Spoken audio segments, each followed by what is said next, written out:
beriman, yang tidak beriman dapat rahmatnya Allah Ta'ala.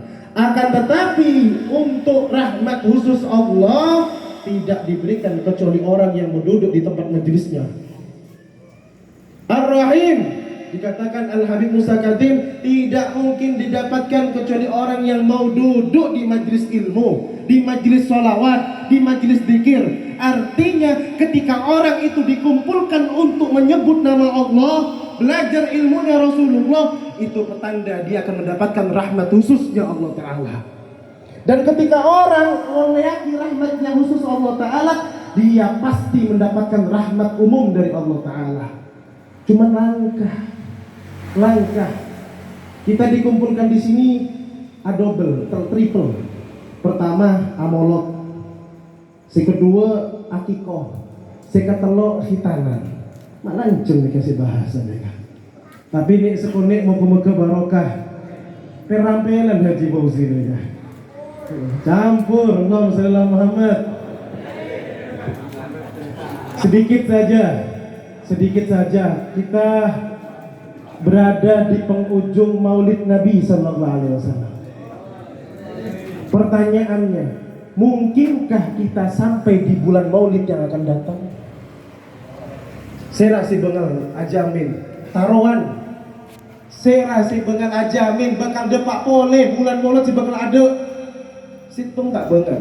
Laguna odik melak mata nah, juga sare tak bengal. Lalu pertanyaannya, apa yang kita dapatkan di bulan Maulid ini? Sudahkah kita semangat menjalankan perintah Allah? Semakin cinta kepada nabinya, semakin hormat kepada Rasulullah, hormat kepada cucunya Nabi, hormat kepada para ulamanya, hormat kepada kedua orang tuanya, hormat kepada yang lebih tua, cinta kepada yang lebih muda. Sudahkah kita menjalankan sunnah-sunnahnya, semangat kepada sunnah-sunnahnya, atau sebaliknya meremehkan sunnah-sunnahnya? Kalau bulan Maulid sudah ada perubahan pada diri kita, tanda dia dapatkan keberkahan bulan Maulid. Tapi kalau bulan Maulid malah tambah parah, harus tanya, koreksi diri, apa salah kaula? Mak bisa bulan Maulid jen kurang ajar ke Kanjeng Nabi. Allahumma shalli ala Muhammad. Orang beriman kepada Rasulullah banyak, orang beriman kepada Allah banyak. Tapi pertanyaannya, sudahkah dibuktikan keimanannya? Karena ketika saat pembuktian banyak yang lari, banyak yang kabur. Imam Shibli kedatangan pencintanya, ulama, wali, aulia. Rombongan datang rumahnya, ketuk pintunya. Langsung santrinya datang. Banyak orang. Ada apa? Kalian kok rombongan datang? Kami mau bertemu dengan Imam Shibli. Kenapa? Kami cinta kepada Imam Shibli. Kami ingin mengutarakan cinta kami kepada Imam Shibli. Makanya kami datang ke Imam Shibli. Sebentar, tunggu. Aku akan mendatangi guruku Imam Shibli. Sampai ke Imam Shibli, wahai Imam, di luar banyak rombongan manusia datang ingin menemuimu. Untuk apa? Katanya mereka cinta, sayang kepada engkau. Didatangi, assalamualaikum, senang semuanya. Kedatangan, bisa bertamu ulama besar, wali besar. Lalu katakan, wahai Imam, nahnu nuhibbukum ya Imam. Kami cinta semua kepada engkau Imam. Engkau ulama, engkau wali. Terus Imam Shibli setelah dipuji gitu, sombong? Lah. Langsung Imam Shibli masuk ke rumahnya, ditutup pintunya. Lalu apa? Ngambil kerikil kecil-kecil, satu genggam. Keluar lagi ke rumah, dilempari satu-satu mukanya orang itu. Lari orang, semuanya lari. Kemudian ketawa Imam Shibli. Lo kuntum ahibai ma farultum an balai. Kalau benar kamu sekalian itu cinta kepada, gak mungkin lari dari ujian. Artinya apa? Cinta butuh bukti, cinta butuh nyataan. Gak cukup kita cinta Rasulullah tapi gak mau sholat, cinta Nabi Muhammad tapi gak hormat sama anak cucunya, sayang sama Rasulullah tapi gak hormat sama ulamanya, cinta sama Rasulullah tapi kurang ajar sama orang tua. Cinta sama Rasulullah, tapi sering berantem sama tetangga. Belum. Allahumma sholli ala Muhammad. Cinta sama Rasulullah, kurang ajar sama Nabi Muhammad. Justru itu yang bahaya. Abu Lahab ini kurang apa, Pak? Abu Lahab ini majadina Rasulullah, majadi kandung. Keng tak bisa tolong di kanjeng Nabi ya akhirat. Ana apa sebab, Pak? Nyepele aki kanjeng Nabi. Siapa Muhammad? Tak gunakan. Gunakan ini. Siapa Muhammad itu? Gunakan saya. Anak kecil dia. Mau nasihatin saya, mau ngajak saya beriman. Karena nyepelehkan ini, dia dilarang oleh Allah Ta'ala untuk mendapatkan hidayah dari Allah Ta'ala. Hati-hati. Hati-hati dari sifat menyepelehkan sesama. Ini maksiat, salah satu maksiat terbesar. Apa itu? Hati kita menyepelehkan Nabi Muhammad dan sunnahnya Nabi Muhammad. Habib Umar bin Hafid pernah mengatakan, man tahawun ala ada'is sunan hurimal faraid. Siapa orang yang menyepelehkan mengerjakan perkara-perkara sunnah, diharamkan dia untuk mengerjakan perkara-perkara wajib. Wa man ada'il faraid hurimal ma'rifah. Dan siapa orang yang menyepelehkan perkara wajib, dia diharamkan untuk ma'rifah kepada Allah dan Nabi Muhammad. Naudzubillahi min. Allahumma shalli ala Muhammad. Ayo semakin takdim sama Nabi Muhammad. Dikatakan oleh Syekh Yusri Al-Hasani, hubbun ma'a adab, wusulun bila ta'ab. Cinta yang dibarengi dengan adab itu cepat menyampaikan tanpa susah payah. Kenapa kita nggak cepet-cepet mimpi Nabi? Kenapa kita nggak cepet-cepet sama rindu sama Rasulullah? Sholawat nggak nangis, kenapa? Karena kita kurang adab. Karena kita kurang adab sama Nabi Muhammad. Masuk masjid masih kaki kiri, masuk kamar mandi masih kaki kanan, sama orang tua masih kurang ajar, sama cucu Nabi masih nyepelehkan, sama ulama masih nyepelehkan. Anak kapan yang ceramah? Masih kecil, saya lebih dulu hidup. Hati-hati, hati-hati. Allahumma sholli ala Muhammad. Disinilah kita penting adab, hormat di dalam hati. Kalau ada cinta dibarengi hormat dalam hati, maka dia sampai kepada Allah tanpa susah payah. Makanya modal yang paling gampang untuk dekat sama Allah itu cinta. Makanya Ki Sufyan nikah, Ki Sufyan Allah yarham nikah soken ka sholawat nariyah. King bebedah habaib. Enggak beda sapa. Kenapa? Adabnya yang tinggi. Duh, Pak tadi belina Allah orang raja. Mungkin abunten. Siap, sholawat nariyah beredar. Di sini saya dengar banyak kita punya anak-anak murid di sini sholawat nariyah seken. Kenapa? Ki Sufyan cintanya sama Rasulullah dengan adab. Ayo, kita ini sering maulid, besok maulid, sana maulid. Tapi kenapa kok gak ada perubahan pada diri kita? Ini tak ada terong, sholat masih nyepelehkan kita. Kenapa? Ternyata kurangnya adab, kurangnya sopan santun kepada Nabi Muhammad. Mudah-mudahan setelah pulang sini kita semakin akhlak kita berubah jadi lebih baik, semakin cinta kepada Rasulullah, semakin sayang kepada Rasulullah. Amin, Allahumma amin. Yang kedua, sedikit saja Haji Fauzi mengajarkan kepada kita untuk perhatian syukur atas adanya anak. Dan alhamdulillah saya mengucapkan juga terima kasih sudah atas rawuhnya jenengan hadirnya ke sini menerima undangan Haji Fauzi. Insya Allah pulangnya bawa barokah semuanya. Dikatakan oleh Nabi, man kana fi hajati akhihi kana Allahu fi hajatihi. Orang yang senang bantu urusannya saudaranya, maka Allah Ta'ala yang akan bantu menyelesaikan urusannya. Masya Allah. Sampai ada ulama, susah ini, susah, tapi senang bantu orang. Kata istrinya, Mas, empian deh kak orang susah, mak pakung senang nolong orang. Dek, mengoreng senang nolong orang, Allah sih langsung si nolong. Masya Allah. Mudah-mudahan berkat kita datang ke sini, kita semua hajat dikabulkan oleh Ta'ala. Perhatian kepada anak, apa salah satunya? Akikoh. Apa salah satunya? Diberikan nama yang baik. Akiko ini kalau laki kambing du, reng bine sit, mentandi tak apa-apa. Tandi tak apa-apa, tapi disunahkan untuk menunaikan. Kenapa? Anak yang lahir itu tidak terselesaikan sampai di akikoi, tergadaikan sampai dia di akikoi. Dan di akikoi itu ada adabnya juga.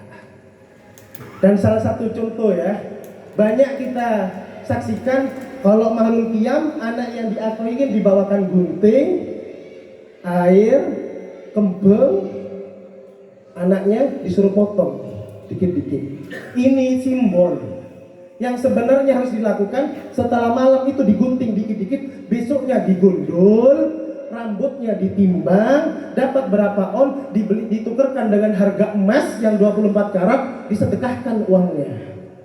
Kenapa? Rambut ini tempatnya najis, rambut tempatnya penyakit. Kalau orang akikoh setelah digunting-gunting itu simbol, kemudian besoknya digundul rambutnya, terus rambutnya itu ditimbang, disedekahkan, anak itu besarnya pasti cerdas, aman dari penyakit.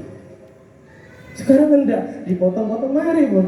Bahkan beda kepercayaan orang tretan kau lewat turun, cana cek gondol, tak oleh nak anak bayi gondol. Bah, saya boneka Kanjeng Nabi suruh bagondol. Noro Kanjeng Nabi, noro mbah, noro Kanjeng Nabi. Ji, gondol aku lagi. Embian cukup ji. Allahumma shalli ala Muhammad.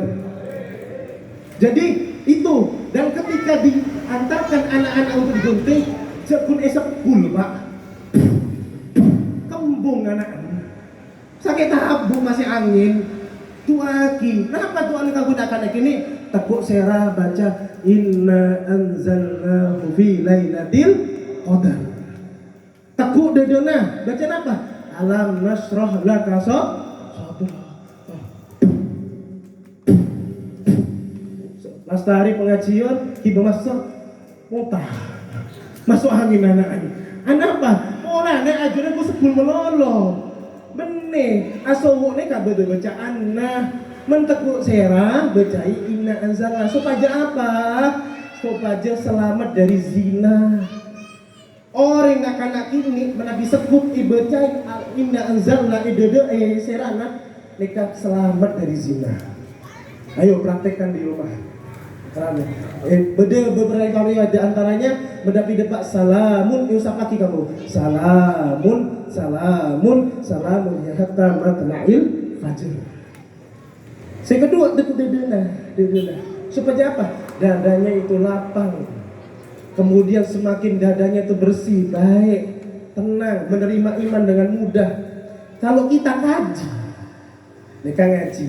Kalau kita kaji, untuk apa sih anak digitukan? Untuk persiapan masa mendatang agar dia tumbuh menjadi generasi yang membanggakan orang tua dan nabinya. Allahumma shalli ala Muhammad. Balik semangat. Salatullah salamullah ala taha salatullah salamullah ala yasin habibillah tawassalna bi bismillah wa bil hadi rasulillah tawassalna wa bil hadi mujahidi lillah bi ahlil badri ya Allah salatullah salam ala taha rasulillah salatullah ala yasin muka-muka barokah.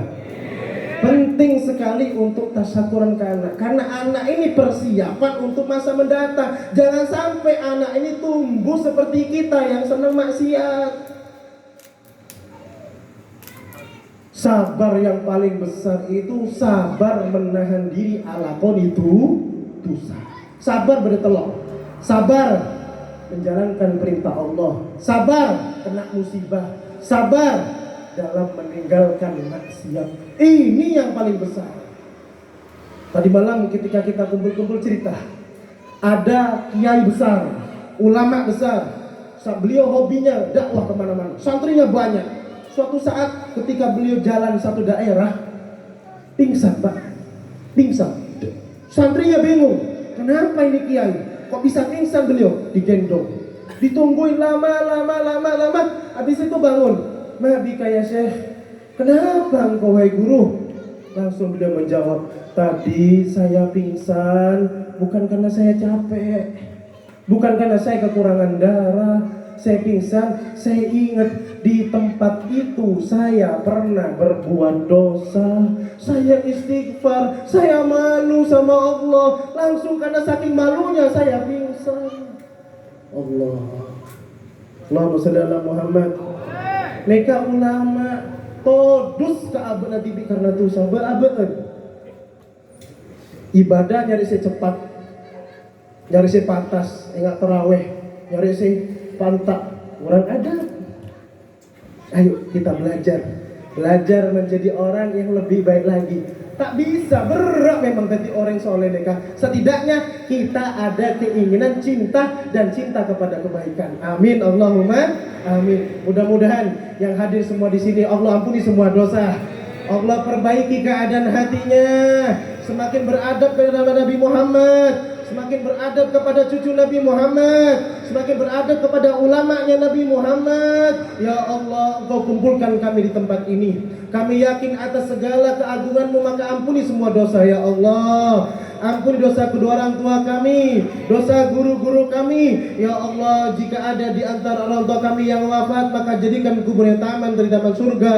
Jika ada orang tua kami yang masih hidup, panjangkan umur sehat walafiat. Jangan cabut nyawa mereka sampai kami mendapatkan ridha mereka. Ya Allah, jadikan anak-anak kami anak yang soleh dan soleha. Ya Allah, setiap kami mempunyai dosa, Engkau yang Maha Pengampun. Jika Engkau azab kami tidak mampu. Ya Allah, jika Engkau maafkan kami, Engkau lah yang Maha Pemaaf. Ya Allah, bimbing kami menjadi hamba yang lebih baik. Bersihkan hati kami ya Allah berkat Nabi Muhammad. Panjangkan umur kami untuk sampai ke bulan Maulid yang akan datang dalam keadaan yang lebih baik. Terimalah semua amal ibadah kami berkat Nabi Muhammad ya Allah. Tolong kami, tolong hajat kami, tolong semua masalah kami berkat Nabi Muhammad. Ya Allah, jangan kecewakan kami berkat Nabi Muhammad.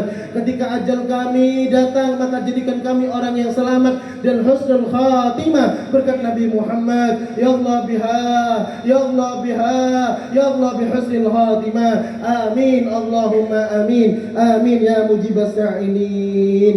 Minta maaf apabila salah kata. Assalamualaikum warahmatullahi wabarakatuh.